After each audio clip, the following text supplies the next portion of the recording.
A very good afternoon to all the viewers. We welcome you to another episode of BW People HR Voices. Today we have with us Mr. Sidhartha Ghosh, who is the CHRO of Adani Wilmar.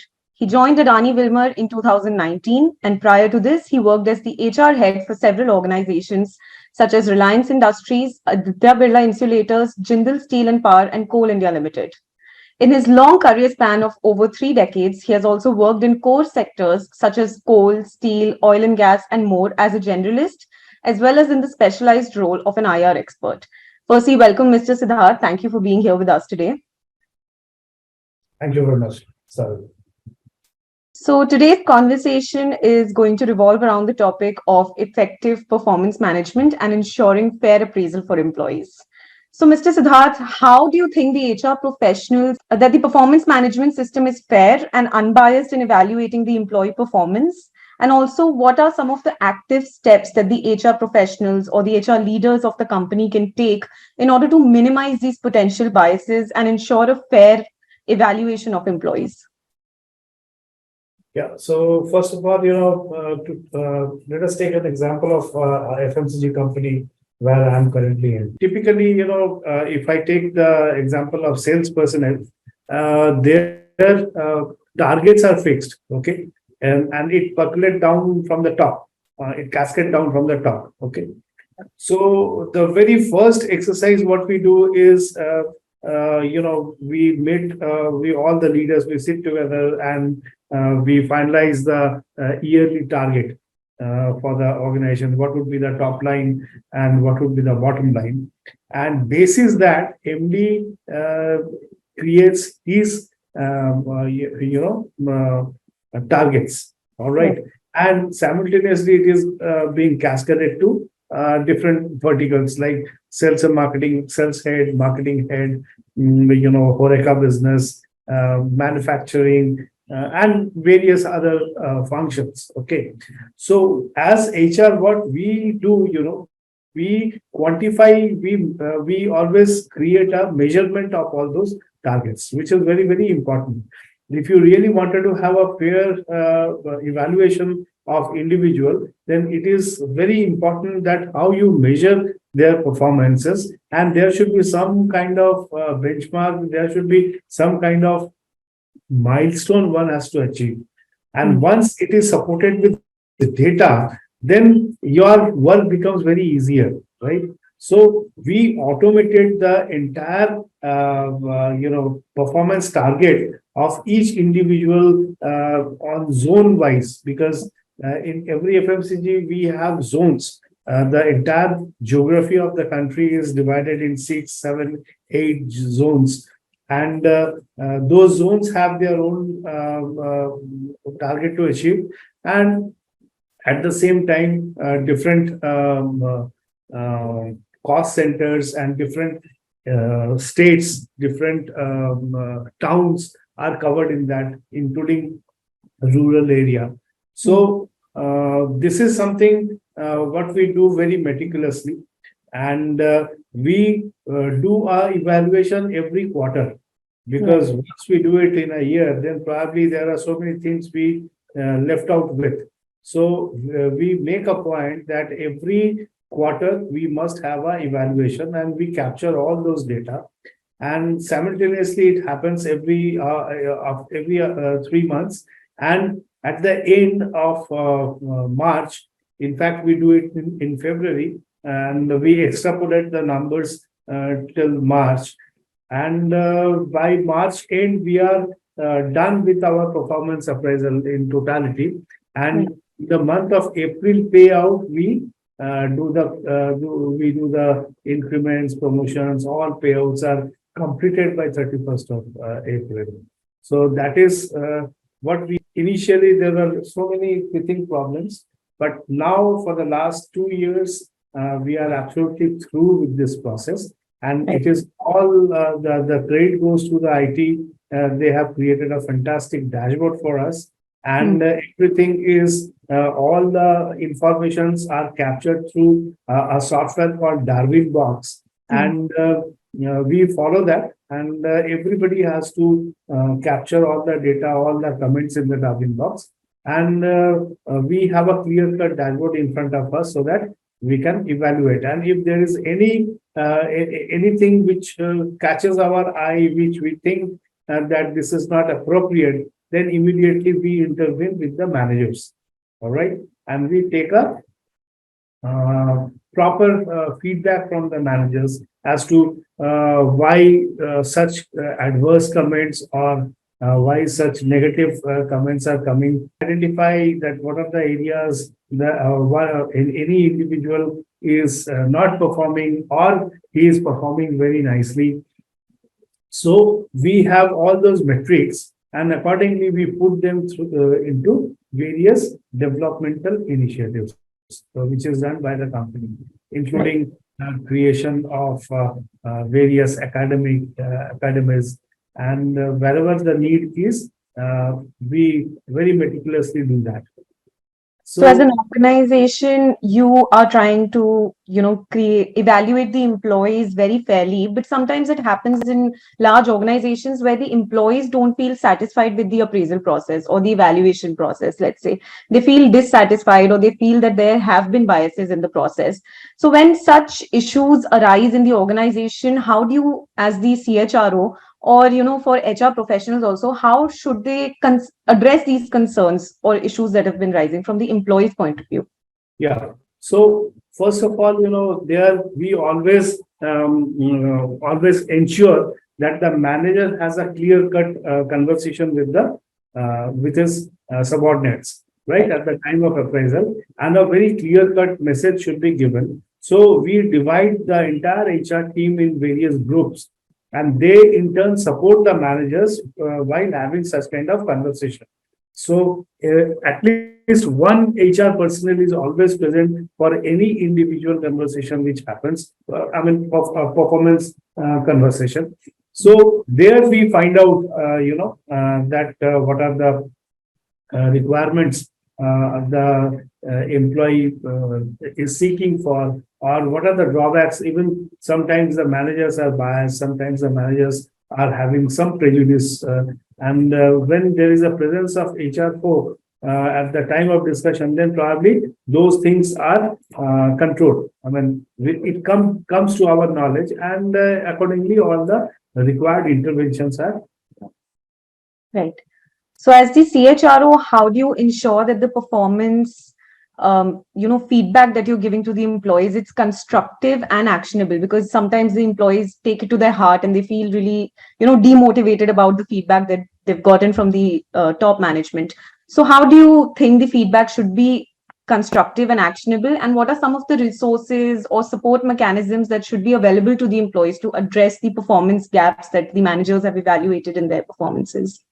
Yeah, there are hardly 5 to 10% of the employee, or not even 10%, hardly 3 to 5 or 6% of the employee. They might not be satisfied with the process. Okay. Right. So we identify them, and we always put them through some kind of interaction with the HR along with the manager. Even sometimes in my organization, it happens that my MD is very, very keen on addressing, the issues with those people. So we have an open conversation. We have a very nice culture that in any of the leaders, you will find everybody's cabin is open, right? We don't close our doors, and anybody can hop in and can make any, any approach to the leaders, whether a CHRO or CFO or MD or CEO, everybody is open, right?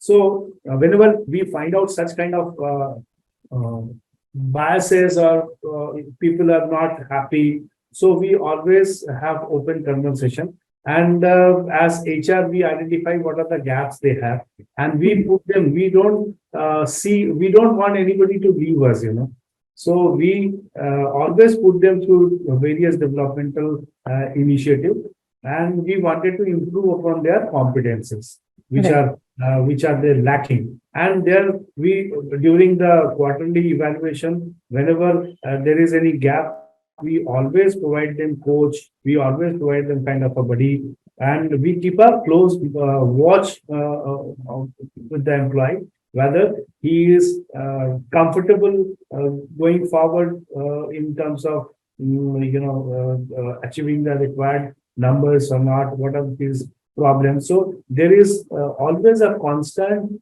hand holding by the HR, as well as there are group of we have created a group of buddies, you have created a group of mentors in the Right. organization. They are all assigned with them, and everybody jointly together we help the individual so that he starts performing. Right? Nobody. I mean, we rate everyone same. There are so many factors which brings the performance of an individual down. So if we can address those factors rather than threatening him that you leave the organization or you are not performing, we don't do that. Right. So you will find in our organization, my company is 23 years old, and we have 40% of the people who have completed more than 20 years in this organization. So, that is the culture what we have. I completely agree with you that creating an open line of communication for employees is very important, especially today in the times when, employees, they want to be heard loud and clear, be it raising an issue or being a part of the decision-making process, they want to be heard. Also, apart from that, you mentioned buddy mentoring. So you have somehow incorporated the peer feedback system into the peer feedback into the system. But what about self? Are there measures taken at your organization where the employees can self-assess themselves as to how they're doing at work? See, for every evaluation, the self-assessment is there. So Right. normally people rate them outstanding. Mhm. 80 to 85% of the people they rate them outstanding, and rest of the people they may go for one step down or whatever. So we respect that definitely, but at the same time, we ask the manager to ask questions that what are the how you have evaluated yourself as outstanding Right. and all. But if it is properly supported by data, right? So as I told you in the first question only, that we have all the data about people, right? Mhm. About their performances, about their achievements, about their targets. So it is not. It becomes very easy for us to determine that whether the self appraisal is correct or not. So that is how we tackle it. Right. But everybody is free to make an assessment of himself. Agreed. So earlier you mentioned about that you've divided the organization into zones, your employees into zones wherein they have to achieve a certain target. But don't you think this is a traditional method of evaluation wherein an employee is being judged on how he's doing periodically or annually? Is he meeting the targets? How do you think the performance management system has evolved over the years? How has emotional quotient or the ethical considerations come into place to evaluate the employee today? Yeah. So different geography wise, the challenges are different, right? Right. One way I do agree with you. There is a typical, old school. Typically, there are different kind of challenges in accordance with the geography of the country, right? So, and the competition is very steep. Right. There are, and we operate in a very narrow margin, maybe 2%, 2.5%, not more than that. So it is very, very important that every day we monitor the performance of a person, right? Otherwise, we will lose out in terms of profitability of the company. End of the day, we are doing a business, right? And we have to be competitive enough in accordance with our peer companies. I'm not taking the names, you must be knowing. So, and at the same time, this food FMCG is such a business, it is purely dependent on commodity price, right? And the commodity price is having global effect. So every day there are a huge amount of ups and downs in terms of commodity price. So the more attentive we are, the more intricate we are in terms of our sales figure, our marketing figure, we will not be able to make money, right? Right. So we have to align our people in terms of organizational philosophy. Otherwise, we are not here to do any charity. At the same, and we want people to align with the business objective. Right. And therefore, while we definitely address each and every issue of any individual, and see, I have completed. I'm with this organization for last 4 years. I have not came across any major issue that people are disgruntled or they are not happy, or if there is any issue, the immediately the HR intervene with the person and we short it out.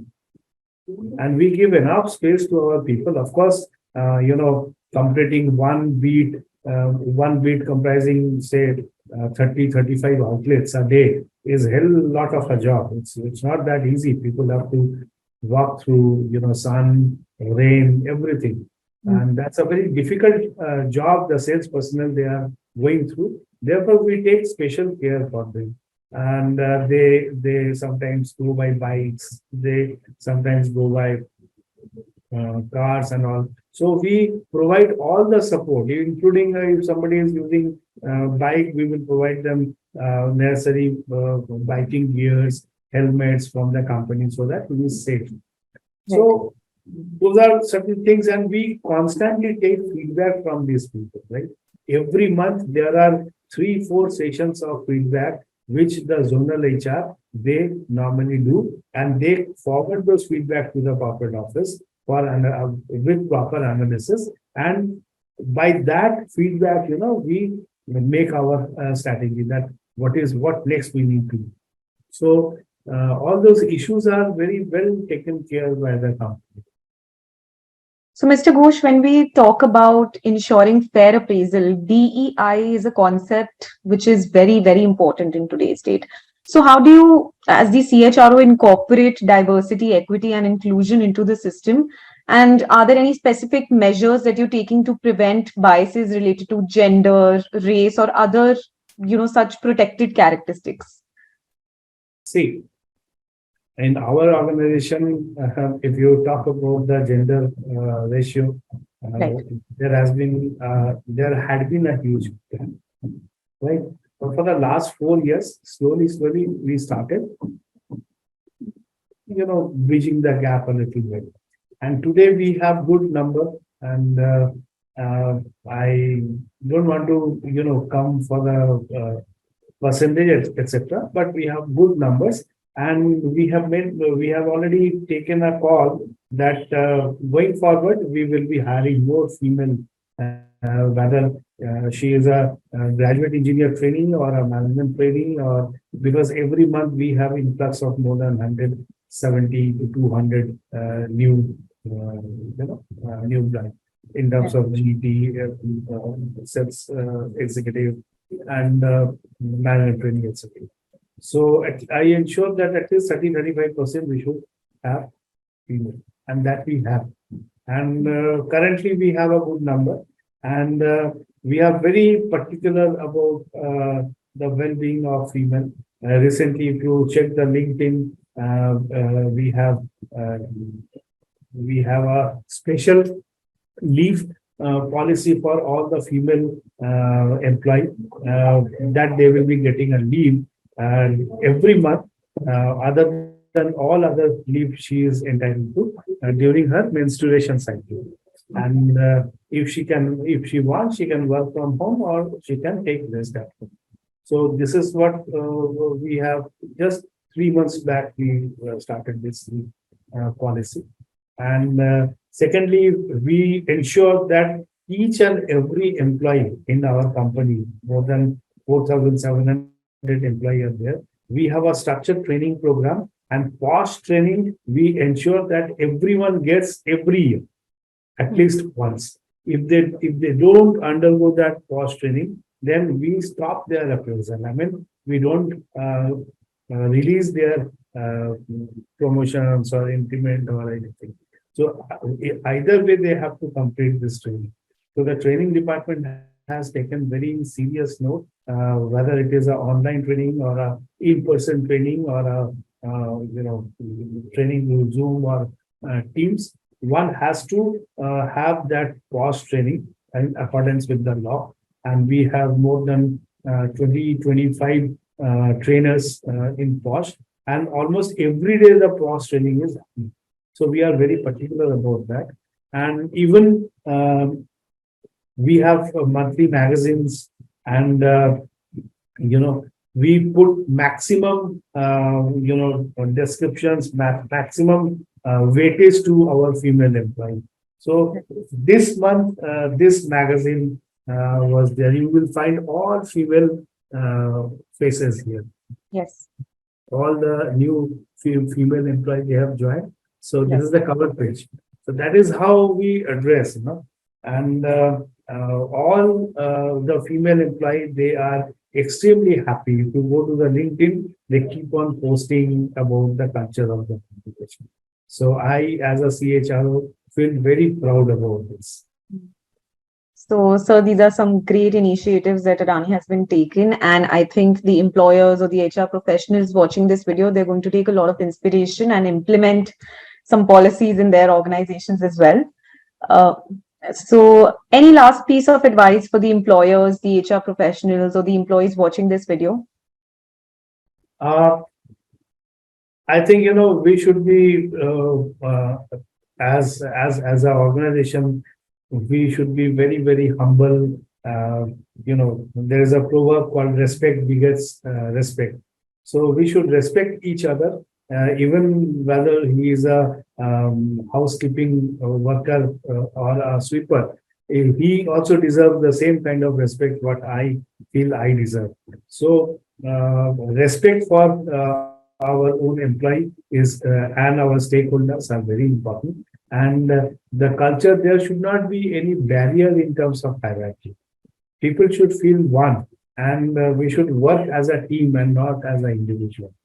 And everybody should feel that this is my own company. That ownership in the organization is very, very important. And people should be happy coming to the workplace, because almost 60% of our time we spend in our workplace only. So the workplace should be such that every individual should feel whenever he wakes up in the morning that today, when I'm going to start my work in the office. So that kind of self-motivation is there. And as HR, all the HR should make all the efforts to create such kind of atmosphere in the organization, that everybody should be smiling, everybody should be happy. So this is what I feel. Thank you so much, Mr. Ghosh. We had some great insights from you, and I hope all the viewers are going to love what you have shared with us today, your expertise, your experiences, and your insights. Also, if any of the viewers has any questions for Mr. Sidharth, they can tag him on our social media platforms or below the video, and he will definitely respond to it. Thank you once again, Mr. Sidharth, and thank you for giving us your time. Thank you very much.